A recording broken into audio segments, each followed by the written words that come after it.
Le petit préracine dans les feuilles mortes. À côté de lui, le souvenir de la mère morte.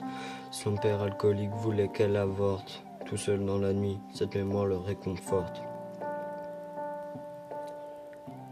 Tout.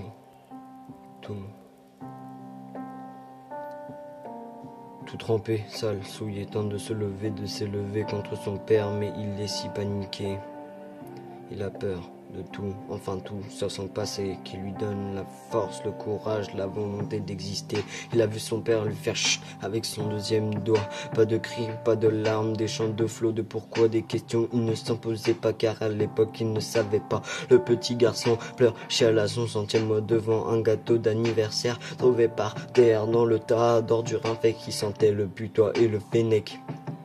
Il se jura qu'un jour il retirera ce sparadrap à jamais. Alors il court, tout seul dans la forêt, au gré des vents, repensant aux pensées qu'il censurait. C'est du passé, il suffirait de le tuer, et ce sera fait. En plein cœur du mois de mai, il tire sa flèche, et son père se dessèche d'un coup. Un train vers la jugulaire, il avait visé le cou, et son père se dessèche d'un coup. Il tire sa flèche à travers la jugulaire, et son père se dessèche d'un coup. Il avait visé le cou, dans les yeux de son fils, il ressentait tout son dégoût. Si le monde est un bal, alors lui c'est le trou. Mais que faire d'un orphelin meurtrier? Mais que faire quand ta vie est morte et que le temps t'a oublié? Mais que faire quand une demi-remorque est devenue ton foyer? Mais comment faire lorsque le nid t'apporte tous les bienfaits qu'on t'a supprimés?